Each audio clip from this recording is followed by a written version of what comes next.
Xin chào các bạn, chào mừng các bạn đã quay trở lại với kênh Lan Rừng và Đô Thị. Đây là cái cây hoa cẩm cù của mình. Và cây này đang có hoa, đang có rất là nhiều hoa. Đấy thì mình trồng ở cái lan can này thôi.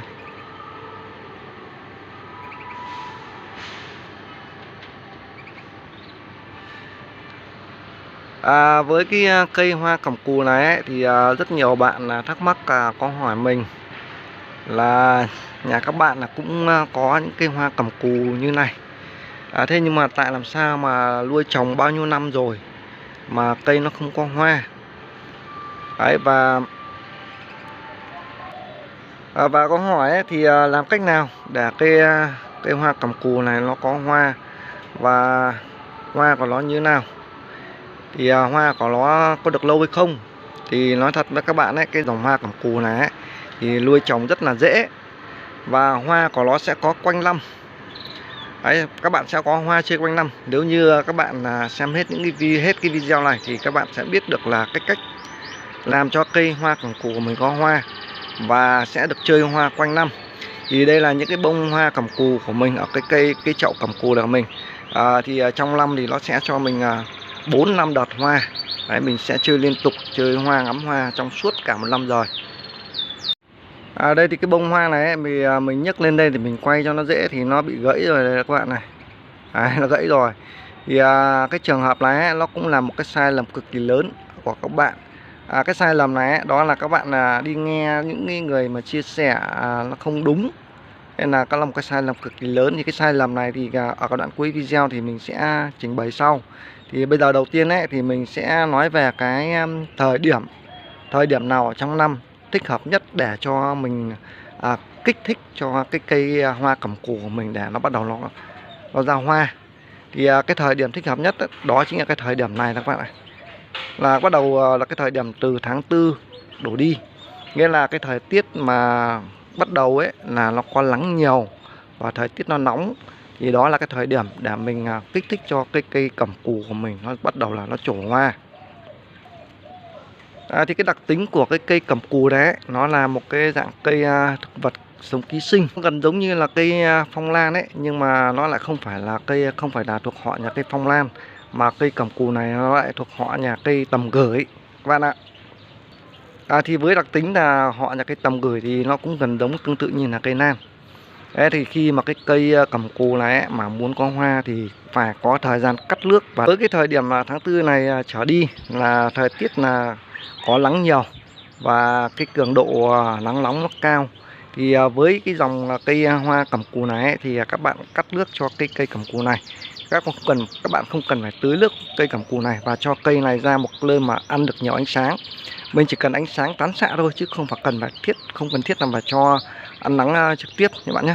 Thì cho ăn nắng trực tiếp thì nó vẫn có cái trường hợp là nó gây đến cái trường hợp là nó sẽ làm cháy những cái lá cây cẩm cù của mình và nó vàng đi và nó bị rụng. Thì khi mà nó bị vàng và bị rụng như vậy thì cái khả năng ra hoa sẽ không có. Nên chính vì vậy là mình chỉ cần cái điều kiện đó là ánh sáng tán xạ thật nhiều. Tuyệt đối mình không được tưới nước cho cái cây cẩm cù này. Đấy, nếu có tưới nước thì ví dụ như là thời tiết mà nó khô nóng lâu ngày thì cứ khoảng độ tầm 7 ngày một lần thì các bạn tưới nhẹ vào gốc thôi. Tưới nhẹ vào gốc cho cái cây cẩm cù này thôi, để cung cấp nước để cho tránh cho cái trường hợp là cái cây của mình nó nắng nóng quá mà nó bị thoát hơi nước nhiều ở trên lá là được. Bạn cắt nước như vậy ấy, thì đến khi nào mà mình để ý từ những cái lách của cái lá này này. Đấy, những cái lách của cái lá này hoặc là những cái lách của cái lá này thì nó sẽ đâm cho mình một cái vòi hoa ra. Khi mà nó đã do vòi hoa rồi ấy thì các bạn để ý ấy, là ở trên cả cái đoạn thân dây cẩm cù này của mình này thì nó ra được nhiều hoa ở trên những cái lách lá này, thì lúc đó là mình sẽ tưới nước trở lại. Còn nếu như mà cả cái đoạn thân này nó có khoảng độ 10 cái đốt cái lá này mà nó mới ra được một cái thôi thì mình vẫn cứ tiếp tục là mình cắt nước. Thì khi nào cả cái chỗ 10 cái đốt lá này mà nó ra cho mình tầm 3 đến 4 cái vòi hoa thì lúc đó là mình tưới nước trở lại. Cũng biết được một vấn đề là tại làm sao mà cây của các bạn mà trồng nhiều năm rồi mà nó không có hoa, thì đó là cái sai lầm đầu tiên của các bạn. Đó là các bạn tưới nước nhiều cho cái cây cẩm cù này quá, mà không cho cái cây cẩm cù này về cái thời gian mà nó cắt nước để nó làm hoa. Nên là chính vì vậy là cây của các bạn trồng nhiều năm mà vẫn chưa có hoa ở chỗ đó. Và cuối cùng là một cái sai lầm mà rất nhiều bạn mắc phải, đó là về cái trường hợp mà cái cành hoa này của mình bị gãy này. Đấy, thì nhiều bạn nói thật cho các bạn đấy, là nhiều bạn là đi học của những người ta chia sẻ tào lao ấy, là khi những cái cây mà nó có hoa như này rồi thì nó sẽ lở hoa như này. Đấy, nó sẽ lở hoa, nó bung ra như này.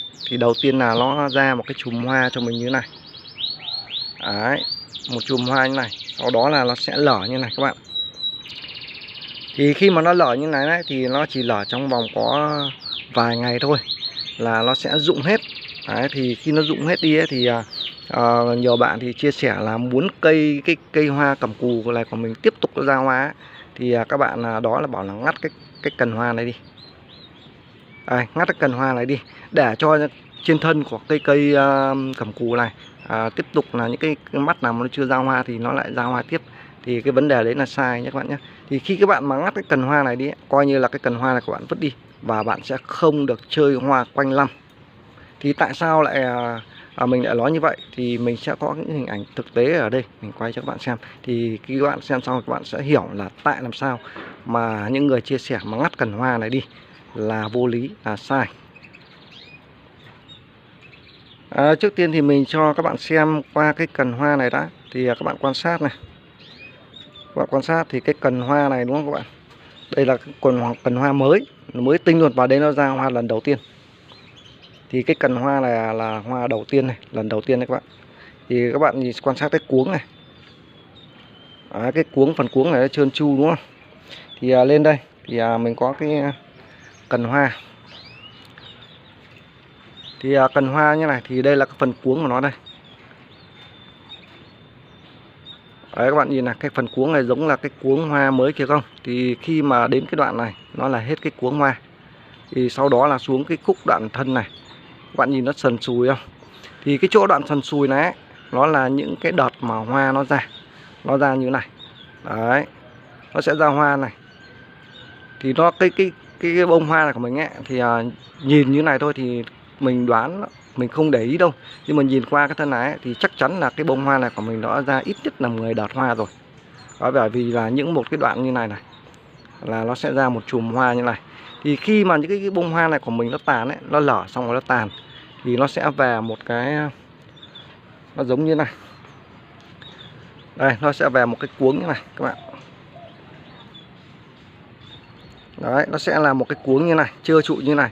Thế nhưng mà sau một thời gian ấy, khi mình chăm sóc tốt ấy, thì cái đầu của cái này thì nó sẽ lại đâm hoa ra. Nó sẽ ra cho mình một cái chùm hoa như này. Đấy các bạn. Nên là chính vì vậy là các bạn không được phép là ngắt cái cần hoa này đi, mà mình sẽ để lại để nguyên cái cần hoa này. Thì nó sẽ cho hoa mình liên tục. Một năm nó sẽ cho mình 4-5 đợt, và thậm chí là nhiều hơn. Đấy, thì còn những cái thân lá này còn lại ấy, thì các bạn muốn nó ra hoa ấy, thì trước tiên là các bạn phải chăm sóc cho cây mình nó thật tốt, thật khỏe đã, đúng không? Chăm sóc thật tốt, thật khỏe đây. Thì mình muốn những cái lách lá mà nó chưa có hoa như này này, thì mình lại cắt nước cho nó một thời gian. Thì những cái lách lá này ấy, thì nó sẽ lại ra những cái vòi hoa như này. Đấy, thì các bạn làm như vậy ấy, thì cả một cái thân cẩm cù của mình nó chạy dài như thế này, thì nó sẽ ra hoa rất là nhiều ở trên cái thân cây cẩm cù này. Thì đấy nó là cái cách mà chăm sóc cái cây hoa cẩm cù và cách làm hoa ở trên cái cây hoa cẩm cù này. Nó rất là đơn giản như vậy thôi. Rất là đơn giản thôi các bạn. Bởi vì là cái cây cẩm cù này mình chăm ấy, các bạn nuôi trồng cây hoa cẩm cù này rồi các bạn biết là chăm sóc cái cây này nó rất là dễ. Nó không kén chọn như là những cái dòng cây khác. Mà kể cả các bạn vứt nai vứt nóc thì những cây này nó vẫn sống. Nó vẫn sống khỏe mạnh bình thường, nó không giống như là những cây khác. Đấy các bạn, nên là các bạn lưu ý cho mình ấy, là muốn làm hoa, muốn cái cây cẩm cù mình có hoa thì nhất thiết là các bạn phải cắt nước. Và chọn cái thời điểm thích hợp nhất đó là vào cái đầu chuẩn bị sang mùa hè đấy. Thì khi mình làm từ cái thời điểm tháng 4 này đổ đi ấy, thì đến mùa hè đến khoảng tầm giữa tháng 5 đến đầu tháng 6 là cái cây cẩm cù của mình là sẽ ra hoa thôi. Đấy các bạn. Rồi thì mình xin kết thúc video đây và hẹn gặp lại các bạn ở trong những video tiếp theo nhá.